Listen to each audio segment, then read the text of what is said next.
পুজোর একেবারে আবহাওয়া।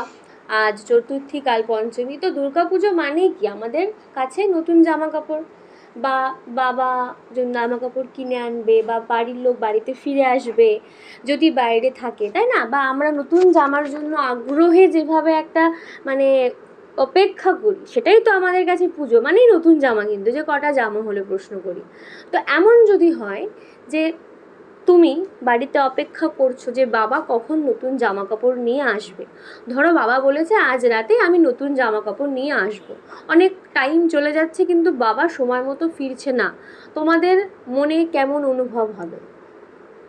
তোমার মনে উৎকণ্ঠা হবে যে কখন আসবে বলেছিল, আসছে না। আবার যদি দেখো যে চারিদিকে খুব ভয়াবহ পরিস্থিতি, হয়তো দাঙ্গা লেগেছে, বা যুদ্ধ লেগেছে, বা কোনো ঝামেলা হচ্ছে, তখন তোমার টেনশন হবে না যে বাবা ঠিক আছে তো, কিছু হবে না তো, আসতে পারবো তো? টেনশন হবে। তখন তুমি কি করবে? বাড়িতে বসে থাকবে না? মনে হবে যে একটু রাস্তায় এগিয়ে গিয়ে দেখি যে বাবা আসলো কি না। স্বাভাবিক, আমরা রাস্তায় এগিয়ে দেখব। তো এই কবিতাটা কেন এলো না, এই কবিতাটা এমনই একটা ছেলে তার বাবার জন্য অপেক্ষা করছে, বাবা কখন ফিরবে, সেই অপেক্ষা নিয়েই কবিতাটা। এবং হয়তো তোমাদের মনে হতে পারে যে কেন বাবা এলো না, বাট আমরা দেখবো যে লাস্টে কে এলো না। লিখেছেন সুভাষ মুখোপাধ্যায়, জন্ম 12ই ফেব্রুয়ারি 1919 সালে, মৃত্যু 8ই জুলাই 2003। এই সুভাষ মুখোপাধ্যায় ছিলেন 20 শতকের আমাদের এই বাংলা সাহিত্যের একজন অন্যতম শ্রেষ্ঠ কবি, যাকে আমরা পদাতিক নামেও চিনি। কেন পদাতিক নামে চিনি? কারণ পদাতিক কবিতাটা লিখে উনি ভীষণ জনপ্রিয়তা পেয়েছিলেন। এবং ওনার জন্মগ্রহণ কোথায় হয় না, নদিয়া জেলার কৃষ্ণনগরে। ওকে। এবং আমাদের এই সুভাষ মুখোপাধ্যায় কিন্তু অনেক পুরস্কার পেয়েছেন। সাহিত্য একাডেমি পুরস্কার পেয়েছেন, জ্ঞানপীঠ পুরস্কার, আনন্দ পুরস্কার, এমনকি বিশ্বভারতী ওনাকে দেশোত্তম ডিলিট যে সম্মান, সেই সম্মানে উপাধিতে ভূষিতও করেছেন। আর আমাদের এই যে কবিতাটা কেন এলো না, এটার উৎস কি? সেই পদাতিক কাব্যগ্রন্থ, যার জন্য ওনার নাম হয়েছে পদাতিক। তাহলে যদি প্রশ্ন আসে যে সুভাষ মুখোপাধ্যায় কোন কবি নামে পরিচিত, তোমরা কি বলবে? পদাতিক কবি নামেও পরিচিত। এবার আমরা তাহলে কবি পরিচিতি সম্পর্কে জানলাম, এবং আমরা কি জানলাম? কবিতার উৎস সম্পর্কেও জানলাম।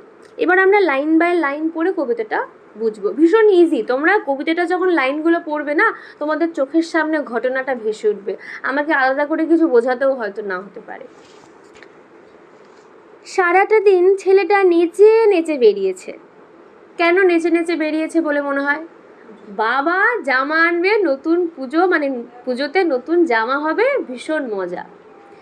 রাস্তায় আলো জ্বলেছে অনেকক্ষণ, এখনো বাবা এলো না। মা, ছেলে প্রশ্ন করছে যে রাস্তায় আলো জ্বলেছে মানে পুজোর আলো, বা সন্ধ্যা হয়ে গেছে চারিদিকে, কিন্তু বাবা এখনো এলো না। বলে গেল মাইনে নিয়ে সকাল সকাল ফিরবে, পুজোর যা কেনাকাটা এই বেলা সেরে ফেলতে হবে। বলে গেল, সেই মানুষ এখনো এলো না। সবার একটা চিন্তা, যে বললো মাইনে করি নিয়ে তাড়াতাড়ি ফিরবে, আমরা সবাই কেনাকাটা করব, কিন্তু এখনো এলো না। এখানে আমার বুঝতেই পারছো ছেলের মনে কি প্রশ্ন। সেই মানুষ এখনো এলো না। কড়ার গায়ে খুন্তিটা আজ একটু বেশি রকম নড়ছে। কড়ার গায়ে খুন্তি বেশি রকম নড়ছে কেন? খুন্তি তাড়াতাড়ি করে নড়ছে, তাই না? যে হয়তো বাবা আসবে, কেনাকাটা করতে যাবে।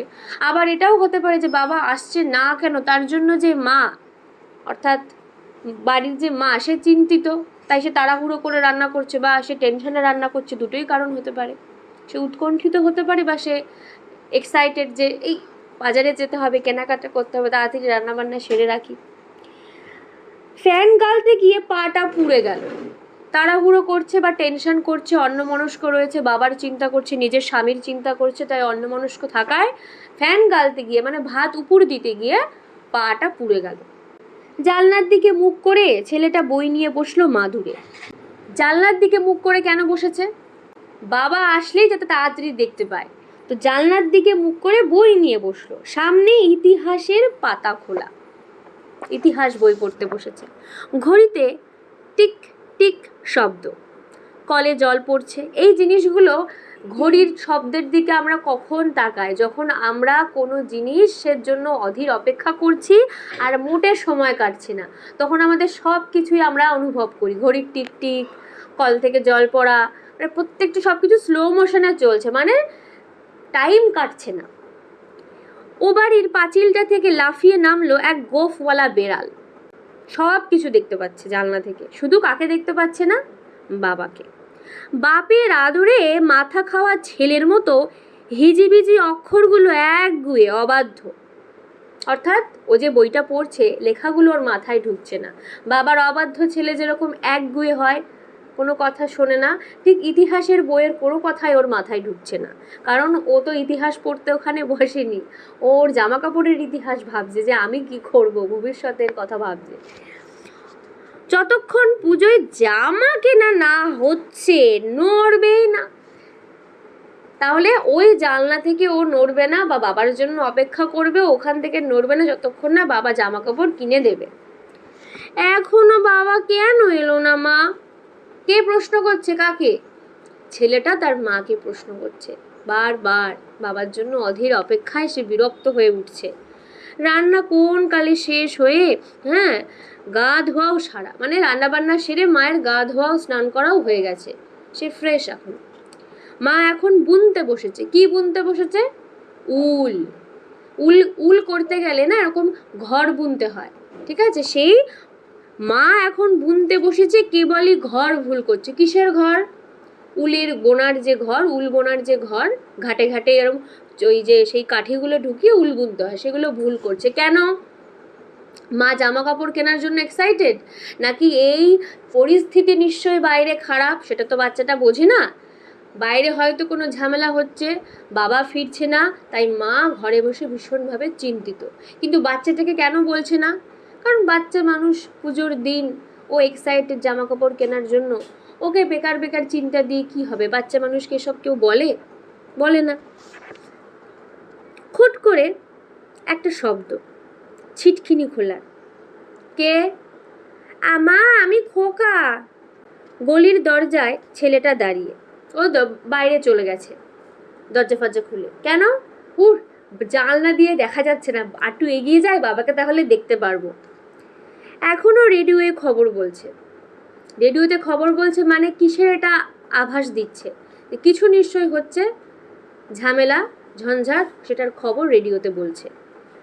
মানুষটা এখনো কেন এলো না? চিন্তা। মানুষটা মানে এটা কে ভাবছে? ছেলেটা না মা ভাবছে, কারণ মায়েরা এইভাবে বলে যে মানুষটা এখনো এলো না। একটু এগিয়ে দেখবে বলে ছেলেটা রাস্তায় পা দিল।